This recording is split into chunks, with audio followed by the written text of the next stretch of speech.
Special कहानी के नाजरीन अस्सलाम वालेकुम। स्पेशल कहानी लाया है आपके लिए एक और स्पेशल कहानी, तो आइए सुनते हैं। सड़क पर बैठकर 2 घंटों में एक औरत ने 7,000 रुपये इकट्ठे कर लिए। मैं अभी ऑफिस से घर पहुंचा ही था कि छोटे भाई की कॉल आ गई।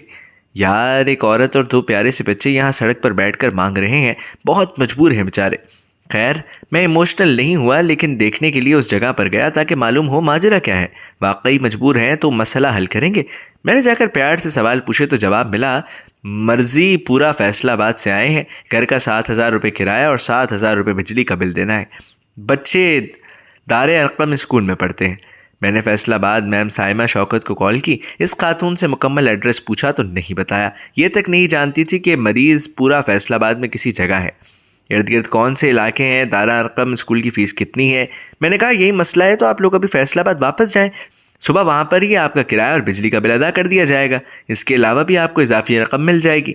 बेटे बेटी ने बेहतरीन कपड़े ज़ेबतन किए हुए थे। खुद खातून भी मास्क लगाने बैठी थी। बच्चे जब बात बात पर अंग्रेज़ी में जवाब दे रहे थे, जिस तरह बाकायदा ट्रेन किया गया था। खातून ने तेज़ तेज़ चिल्लाना शुरू कर दिया, आप मुझे बेइज्जत कर रहे हैं वगैरह वगैरह। 1-2 मर्दों ने मुझे बुरा भला कहना शुरू कर दिया। मैंने कहा मेरी बहन, मैं तो इज़्ज़त के साथ आपका मसला हल करना चाहता हूँ। यहाँ चलती सड़क पर आपको इज़्ज़त मिल रही है, फैसलाबाद जाएं, इज़्ज़त के साथ आपका मसला हल होगा। यहाँ तक कि खातून होगी जो तस्दीक करेगी। लोग गाड़ियों से उतरकर सब्ज नोट थमा कर जा रहे थे। एक दूसरे को फ़ोन करके बता रहे थे, फ़लाँ जगह बहुत अच्छी फैमिली के लोग बैठे हैं, मजबूर हैं।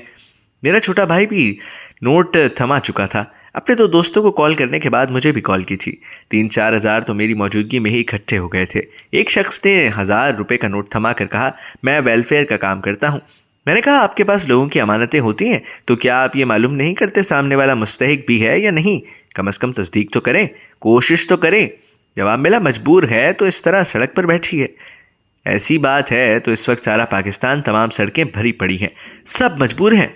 जाकर देखें, मजबूर सफ़ेद पोश लोग घरों में बैठे भूखे मर रहे हैं, और यूं सड़क पर बैठने वालों को 2 घंटों में 8,000 रुपये मिल रहे हैं। तो इंतज़ार करें उस दिन का जब तमाम लोग कामकाज छोड़कर इसी तरह सड़कों पर बैठ जाएंगे। ऐसे लोग सैकड़ों हकदारों का हक मारते हैं, लेकिन हमें तो बस सवाब दारैन हासिल करने की फॉर्मेलिटी पूरी करनी है। तो बनाइए प्रोफेशनल्स को देकर जन्नत में अपने शीश महल।